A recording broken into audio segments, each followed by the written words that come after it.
Have you ever wondered what meaningful keepsakes might have passed from one of the world's most beloved figures to her son, destined to be a future king? Today, we're exploring 15 rare and fascinating things Prince William inherited from his mother.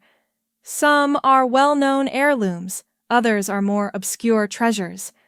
Each tells its own story about the woman dubbed the People's Princess and how her memory lives on in the life of her eldest son. Number 1. The iconic sapphire engagement ring. When Princess Diana chose her 12-carat sapphire ring from a catalog at Garrard, she turned tradition on its head. It wasn't custom-made, which caused a bit of a stir among royal circles back in the 1980s. Following Diana's passing, Prince William inherited the ring, and it famously reappeared when he proposed to Catherine, then Kate Middleton, in 2010. While now beloved the world over, this piece caused controversy decades ago for being too common. Critics argued a future Princess of Wales deserved something uniquely crafted. The ring has since become a symbol of continuity, linking Diana's memory with the new generation of royals. Number 2. Diana's wedding gown from 1981. This is the lavish silk taffeta dress complete with a record-breaking 25-foot train, designed by David and Elizabeth Emanuel. Many people assume it would have been locked away in a museum forever.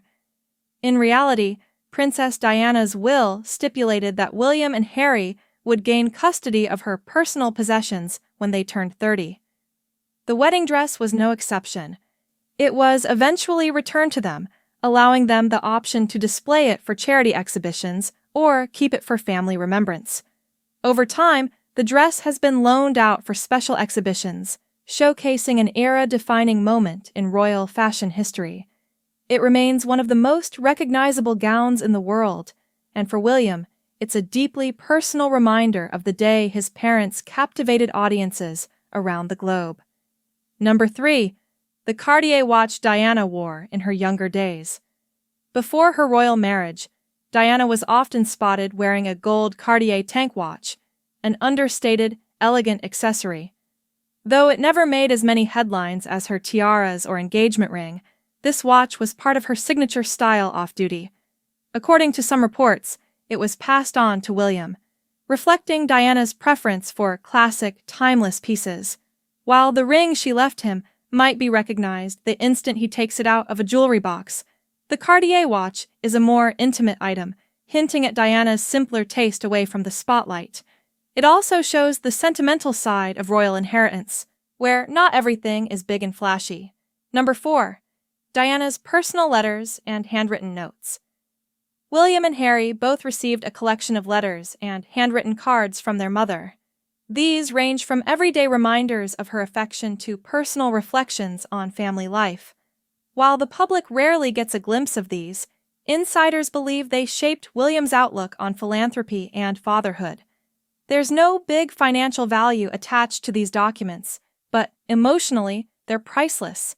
They also represent a tangible thread connecting William to Diana's thoughts and feelings, an intimate resource that can't be replicated by any public statement or tabloid article. Number 5. The Collingwood Pearl Earrings. These earrings were a gift from Collingwood Jewelers to Diana around the time of her 1981 wedding. She wore them frequently for formal events, pairing them with her legendary sapphire pieces. Although jewelry within royal families can get complicated, some pieces are personal property, others are crown heirlooms. Sources indicate these pearl earrings remained firmly Diana's. When they fell into William and Harry's shared estate, it was a chance to preserve a piece of her trademark style. Over the years, we've seen traces of them reappear. Most notably, Catherine has worn very similar pearl pieces, though it's unclear if they're the exact same earrings or a closely modeled pair. Number 6. Diana's famous midnight blue velvet gown. She wore it while dancing with John Travolta at the White House in 1985, a moment that became one of the most iconic photos of the decade. This Victor Edelstein design was later auctioned, but Diana retained certain rights to it, and fragments of her wardrobe were set aside for her sons. While some gowns were sold for charity, Diana famously raised millions by auctioning her dresses not long before she passed. Others remained in her personal collection. William inherited part of that collection, though whether the exact White House dance gown is in his possession remains a matter of debate. Regardless, its story underscores how clothing can become a symbol of personal charm and global diplomacy. Number 7. A share of Diana's personal home decor. Though not as flashy as a tiara, certain antiques, paintings, and sentimental objects from her private apartments were bequeathed to William.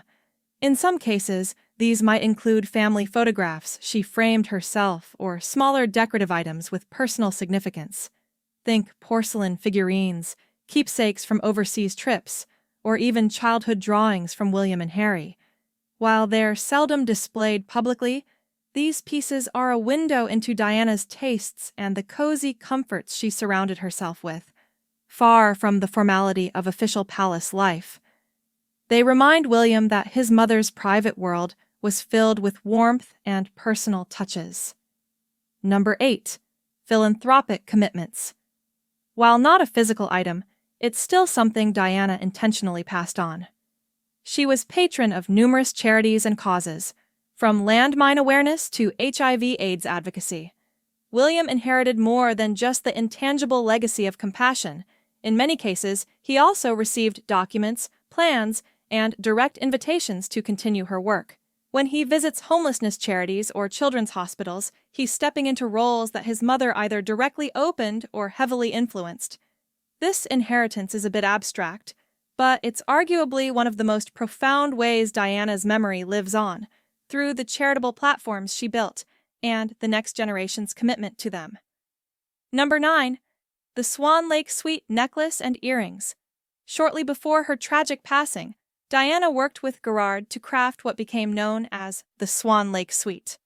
She even wore the necklace to a performance of Swan Lake at the Royal Albert Hall. While the set was later sold, the original design rights and some personal components remain tied to Diana's estate.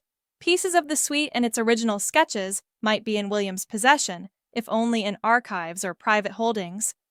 This set is a testament to Diana's enduring influence on royal fashion and her personal charm. She was widely adored not just for being a princess, but for her genuine love of culture and the arts. Number 10. Select personal photographs. Diana was one of the most photographed women in the world, but her private albums tell a different story. They include snapshots of her boys at amusement parks, on family vacations, and even silly moments at Kensington Palace.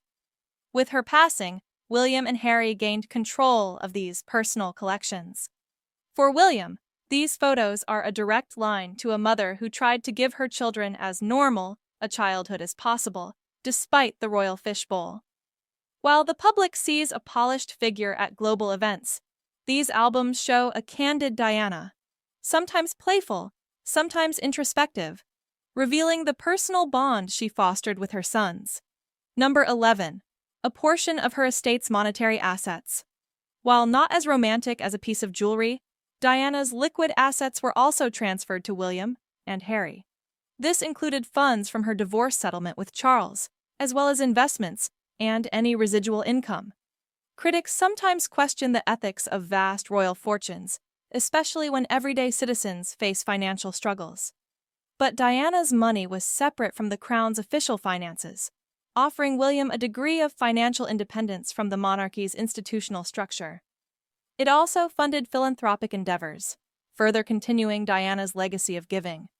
Over time, William has channeled these resources into charitable projects, blending personal inheritance with public duty. Number 12. The original drawings of select custom jewelry.